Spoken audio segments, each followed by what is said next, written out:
क्या बॉलीवुड समीर वानखेड़े जी से डरता है? जैन क्या साहब, कहेंगे? मुझे ऐसा लगता है कि आपने बहुत डीप रिसर्च किया है।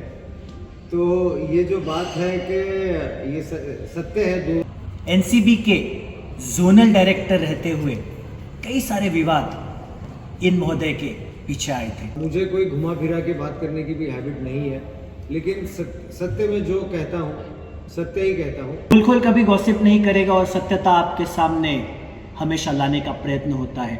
4 अधिकारियों के नाम थे, जहां पर राधेश्याम मोपलवार जी, आप और अन्य 2 नाम भी थे। तो सर, अभी क्या आप आने वाले समय में हम विधानसभा में क्या हम आपको एक अलग रूप में, अलग तरीके में देखेंगे? 17,000 किलो ड्रग्स सर ने जहां पर बस्ट किए थे रैकेट, और इनका इस तरह का परिचय है कि ये स्वतः लीड करते हैं, ऑपरेशंस पर स्वतः कंट्रोल होता है। राजकीय नेताओं ने भी उसे काफ़ी बड़ा किया उस चीज़ को। कौन है समीर वानखेड़े और किस प्रकार का करियर आपका रहा है? विकृत प्रकार के हमारे लोग थे जिन्होंने they try to put me into trouble. नमस्कार, पोल खोल मीडिया से मैं अमित जैन। आज हमारे साथ में एक ऐसी शख्सियत है जो किसी परिचय की मोहताज नहीं है। एनसीबी के जोनल डायरेक्टर रहते हुए कई सारे विवाद इन महोदय के पीछे आए थे, लेकिन उसके बावजूद डटे रहना किसे कहते हैं, एक डायनामिक अफसर किसे कहते हैं, उसका जीता जागता परिचय श्री समीर वानखेड़े साहब। नमस्कार सर। आपका पोल खोल मीडिया को विशेष ऐसा समय मिला है, हम आपका धन्यवाद करते हैं सर। थैंक यू सर, विविध पदों पर आपने कार्य किया। 2007 बैच के आप IRS है। 561 आपकी ऑल इंडिया रैंक रही है साहब। अलग अलग पदों पर काम करते हुए आज अगर मैं आपको एक ही क्वेश्चन पूछूं, कौन है समीर वानखेड़े और किस प्रकार का करियर आपका रहा है बीते इतने वर्षों में, क्या आप बताएंगे हमारे दर्शकों को? देखिए जैन साहब, मैं actually I started my career in 2006। मैं जब इंटेलिजेंस ब्यूरो में कार्यरत हुआ सबसे पहले, उसके बाद में 2007 का सिविल सर्विसेज देने के बाद में 2008 बैच का IRS ऑफिसर। उसके बाद में विविध डिपार्टमेंट्स महकमे में काम कर चुका हूँ, जैसा कि एयर इंटेलिजेंस यूनिट का सहायक आयुक्त रह चुका हूँ 2010 से 2013। उसके बाद में उपायुक्त रह चुका हूँ एंटी इवेजन में मुंबई। फिर बाद में 2013 से 2017 के बीच में additional superintendent of police national investigation agency रह चुका हूँ। फिर 2017 से लेकर 2020 जॉइंट कमिश्नर रह चुका हूँ DRI में, डायरेक्टोरेट ऑफ रेवेन्यू इंटेलिजेंस में। और फिर उसके बाद में 2021 में NCB ज्वाइन किया था, 2020 में, आई एम सॉरी। एंड उसके बाद में 2022 में फिर अभी फ़िलहाल चेन्नई में कार्यरत हुआ एडिशनल कमिश्नर। जी सर। सर, 2021 का आपने जिक्र किया, आपको नेशनल लेवल के सभी मीडिया चैनल ने लगभग कवर किया था। कई सारे विवाद आपके साथ साथ आए, तो उन विवादों के ऊपर न्याय प्रविष्ट मामला है साथियों, तो पोल खोल अपना मीडिया धर्म, पत्रकारिता धर्म निभाएगा। माननीय हाईकोर्ट का जो सम्मान हमने करना चाहिए और समीर जी का जो हमने सम्मान करना चाहिए वो भी हम करेंगे, लेकिन न्याय प्रविष्ट होते हुए सर एक विवाद सा आपके पीछे जुड़ गया था। कहीं ना कहीं कुछ लैप्सेस की बात हुई, प्रोसीजरल लैप्सेस, कहीं ना कहीं अलग अलग आरोप आपके ऊपर लगे। उस विषय में आप जो पब्लिक डोमेन में हमें क्या कहेंगे सर? देखिए 2008 से, जैसा 2006 से जैसा मैं कार्यरत हूँ ऑलरेडी, तो 2006 से लेके अभी तक सिर्फ एक ही केस में कुछ जो विवाद की जो आप बात कह रहे हैं, तो उस विवाद काफ़ी यानी बड़े पैमाने पे मीडिया ने भी उसे, कुछ प्रकार की मीडिया ने भी उछाला, कुछ राजकीय नेताओं ने भी उसे काफ़ी बड़ा किया उस चीज़ को। उसके बाद में भी कुछ देयर वर सम इश्यूज, कुछ विकृत प्रकार के हमारे लोग थे जिन्होंने they try to put me into trouble.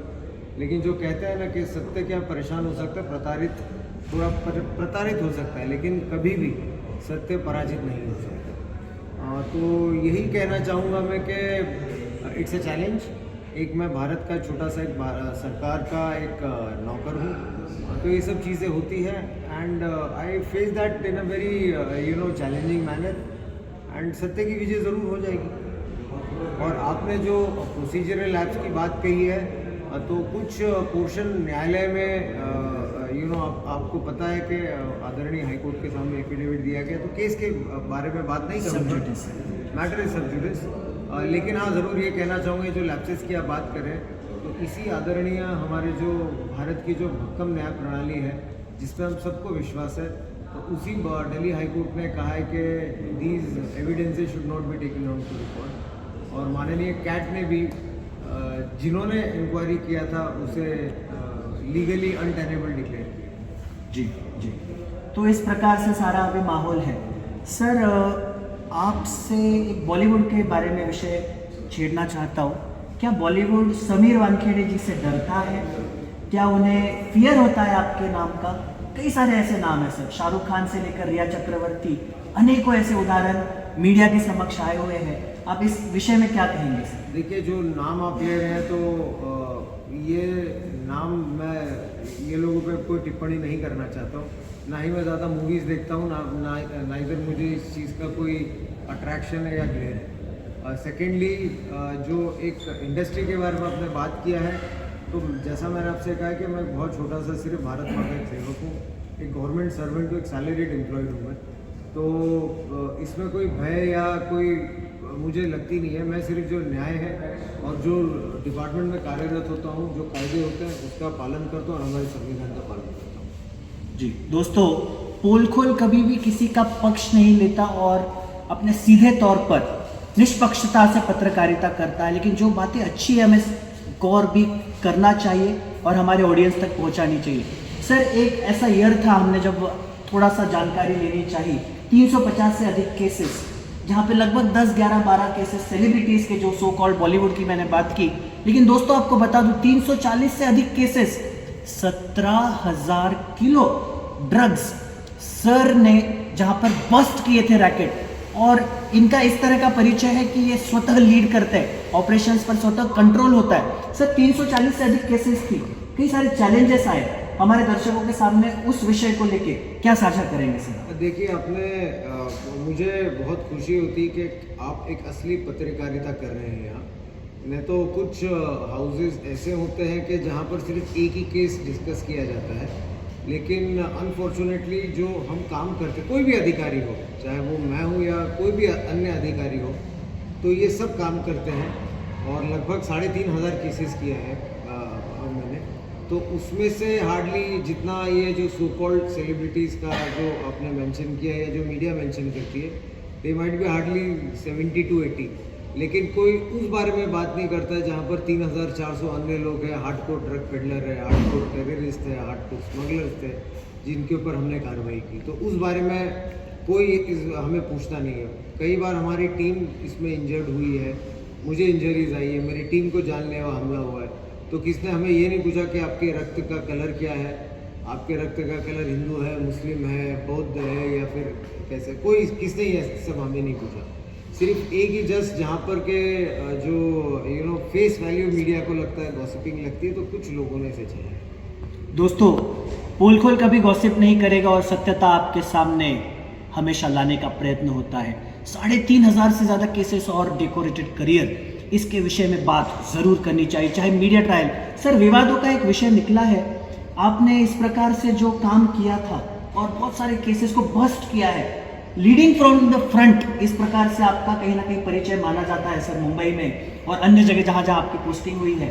Sir, leading from the front का खामियाजा भी आपको भुगतना पड़े। सर, मराठी में कहते हैं सुडाचे राजकारण सुद्धा आपल्या सोबत झाले। सर, ऐसा भी कुछ हुआ है? जैन साहब, देखिए, मुझे मेरे 18 साल के करियर में कोई रिग्रेट नहीं है। और लीड फ्रॉम द फ्रंट ये बेसिकली हर अधिकारी करना चाहिए। बेसिकली देखिए, हमें कोई एसी में रहने के लिए, आमतौर जॉब के लिए सैलरी नहीं मिलती है। जब तक अगर आप लीड फ्रॉम द फ्रंट नहीं करेंगे तो आप आपकी टीम में कॉन्फिडेंस कैसे जनरेट करेंगे। कभी कभी जो डिपार्टमेंट्स में था, तो वहाँ पर क्या है, थोड़ा लॉ एंड ऑर्डर के इश्यूज होते थे या फिर थ्रेट होती थी। तो अगर थ्रेट हो या फिर कोई अटैक हो, तो पहले उसे मैं झेलूँगा, बाद में मेरी टीम झेलेगी।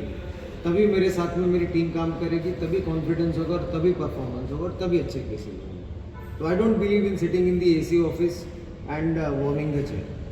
कभी कोई अटैक होगा तो पहले मैं उसे झेलूंगा, मैं उसका सामना करूंगा। कहीं ना कहीं संदेश समीर वानखेड़े जी ने पोल खोल के माध्यम से आज दिया है। सर, अब मैं थोड़ा सा ट्रैक बदलता हूँ। अब हम अंतिम पड़ाव पे आ रहे हैं हमारे इंटरव्यू के। एक्सप्रेस इंटरव्यू है साहब, मर्यादित समय था। सर ऐसा न्यूज़ में आया था, हिंदुस्तान टाइम्स की खबर है कि आप लोकसभा कहीं ना कहीं भाजपा के माध्यम से टिकट आपको मिलने की चर्चा थी। 4 अधिकारियों के नाम थे, जहां पर राधेश्याम मोपलवार जी, आप और अन्य 2 नाम भी थे। तो सर अभी क्या आप आने वाले समय में हम विधानसभा में क्या हम आपको एक अलग रूप में, अलग तरीके में देखेंगे? जैन साहब, मैं देखिए भविष्य क्या है और भाग्य में क्या लिखा है तो ये कोई भी इस पर टिप्पणी नहीं कर सकता। और दूसरी बात है कि मुझे कोई घुमा फिरा के बात करने की भी हैबिट नहीं है, लेकिन सत्य में जो कहता हूँ सत्य ही कहता हूँ। तो मुझे आगे क्या होने वाला है वो बिल्कुल भी उसके बारे में कोई भी आइडिया भी नहीं है। और तीसरी बात ये कहूँगा मैं कि पहले से ही राष्ट्र की सेवा करता आया हूँ 18 साल, आगे भी राष्ट्र की सेवा करना, लोगों की सेवा करना है। कौन से रूप में करूँ, कौन से स्वरूप में करूँ, वो सिर्फ भाग्य जानता और भगवान जानता है। ज़रूर सर, आपने कुछ इंटरव्यूज़ में ये बताया कि मैं सिर्फ एक ही अटेम्प्ट देना चाह रहा था, और मैंने एक ही अटेम्प्ट में जो भी मैं पास करना चाहता था, मैंने 4 ऑप्शंस रखे थे। IRS नंबर 2 पर था, मुझे फिनेंशियल सर्विसेज में नहीं जाना था। आपकी कैटेगोरिकल स्टेटमेंट्स गूगल पर मिल जाती है, यूट्यूब पर बड़े आसानी से अवेलेबल है। सर आज युवा तैयारी कर रहे हैं, आप एक अच्छे रैंक होल्डर रहे हैं, फर्स्ट अटेम्प्ट में आपने एग्जामिनेशन पार की, और हमें यह भी रिसर्च में पता चला आप PSI की एग्जामिनेशन में प्रीलिम्स और मेंस पार कर चुके थे। लेकिन जहाँ फिजिकल फिटनेस की टेस्ट हो रही थी, वहाँ कहीं ना कहीं छोटा सा विवाद हो गया था, और आपने उस ऑफिसर को कुछ बोलकर बड़ी विनम्रता से आपने ग्राउंड छोड़ दिया था। उस बारे में क्या है सर? जैन साहब, मुझे ऐसा लगता है कि आपने बहुत डीप रिसर्च किया है। तो ये जो बात है कि ये सत्य है, 2003 और 4 की बात है कि मैं जब सिविल सर्विसेज की तैयारी कर रहा था, MPSC की भी तैयारी कर रहा था, तो भगवान की कृपा से सब एग्जाम्स पास हो गया था, PSI भी पास हो चुका था। लेकिन वो बेसिकली पुणे में राम टेकड़ी में एक मेरा फिजिकल जब था, तो वहाँ पर एक काफ़ी सीनियर अधिकारी थे जो कि थोड़ी जिसे कहते हैं थोड़ा रफ लैंग्वेज में उन्होंने मेरे पिताजी पे कोई टिप्पणी करी थी, तो वो मुझे पसंद नहीं आया। तो फिर मैंने उनसे रिक्वेस्ट किया कि मैं अभी फ़िलहाल तो आपके अंडर में नहीं हूँ, तो थोड़ी यानी आपको थोड़ा तमीज़ से पेश आना चाहिए। तो वो मैंने कह के फिर प्रोटेस्ट में ग्राउंड छोड़ दिया था। तो वो एक हुआ था। लेकिन फिर भी जो कहते हैं ना कि जो भाग्य में लिखा होता है, जो होता है वो ठीक होता है। अगर वो एग्ज़ाम कहीं मैं PSI ज्वाइन कर लेता तो आज कहीं ना कहीं सीनियर इंस्पेक्टर या फिर मैक्सिमम ECP होता है, एक एडिशनल कमीशन नहीं होता। ज़रूर, जो होता है वो अच्छे के लिए होता है, कहीं ना कहीं संदेश है। सर आप आपके माता पिता से हमेशा से कनेक्टेड रहे हैं, बहुत ही ज़्यादा डीप आपका कनेक्शन रहा है। युवाओं को आप फैमिली जो आज वैल्यूज़ हमें दिखाई नहीं देती है, आपने टॉपर भी रहे, एग्जामिनेशन पार की, आपने बड़े ही कैटेगोरिकल और बोल्ड स्टेटमेंट दिए कि आपके माता पिता के ऊपर कोई टिप्पणी होनी नहीं चाहिए जब वाद विवाद था। अंतिम प्रश्न सर, आप युवाओं को क्या संदेश देना चाहेंगे? मैं युवाओं को सिर्फ 2 संदेश देना चाहूँगा। एक तो जो हमारे देश में अभी जो सबसे बड़ा इशू है जो नारकोटिक्स का, तो मैं युवाओं को यही आपके माध्यम से संदेश देना चाहूँगा कि ड्रग्स से दूर रहें, अपने शरीर को स्वस्थ रखें। जैसा मंदिर को हम स्वच्छ रखते हैं वैसे अपने शरीर को भी स्वच्छ रखा करें, ड्रग्स से दूर रखा करें। और दूसरी बात है कि शरीर के साथ भी हमारे राष्ट्र को भी एक स्वच्छ रखें, क्योंकि मैं नहीं चाहता या कोई भी ये नहीं चाहता है कि जो पैसे से बच्चे ड्रग्स पीते हैं वही पैसे विदेश में जो हमारे दुश्मन देश होते हैं उनके हाथ में पैसे लगते हैं, और वही पैसे से हमारे देश के खिलाफ में गतिविधि होती है। तो कोई भी पेरेंट्स या कोई भी बच्चा ये नहीं चाहेगा कि मैं जो ड्रग्स खरीदा वही हमारे देश के खिलाफ यूज होता है। तो बच्चों को ये कहना चाहूँगा, युवकों को, कॉलेज के छात्रों को ये रिक्वेस्ट करना चाहूँगा, आवेदन करना चाहूँगा कि ड्रग्स से दूर रहें। हाँ, दूसरी बात ये भी मैं कहना चाहूँगा कि कम से कम 10 साल हमारे भारत माँ के लिए, हमारे राष्ट्र के लिए समर्पित कीजिए, कोई भी स्वरूप में। Not necessary everybody wears a khaki और अ ग्रीन कलर यूनिफॉर्म। लेकिन कोई अगर इंजीनियर बनना चाहता है तो फिर रूरल एरिया में सर्व कीजिए। कोई डॉक्टर बनना चाहता है तो जैसा कि जवार, वाड़ा, गढ़चिरौली, गोंदिया, जहाँ पर रियली मेडिकल की ज़रूरत है तो वहाँ पर गरीबों को मुफ्त में सेवा कीजिए, एक्सपीरियंस कीजिए और देश की सेवा कीजिए। जब आप देश के लिए खून बहाएंगे या 10 से 15 साल देश के लिए देंगे, तभी आपको एक भारतीय रियल नागरिक होने का हक मिलेगा। ये मेरा संदेश देना चाहूँगा। थैंक यू, बहुत ही बढ़िया और उम्दा संदेश समीर जी ने सभी युवाओं को दिया है। ड्रग्स से दूर रहिए, अचानक हमें खबर मिलती है कहीं खेप पकड़ी गई, कहीं कुछ युवा इस ड्रग्स में अटके हैं, तो सावधान रहे और जैसे सर ने बताया देश के नाम कुछ अपने वर्ष लाइफ के ज़रूर सेवा देने का प्रयास करें। सर आज की एक्सप्रेस इंटरव्यू रही, आपने पोल खोल मीडिया को कीमती समय दिया, आपका बहुत बहुत धन्यवाद है sir. Thank you. Vande Mataram Jain sir. नमस्कार।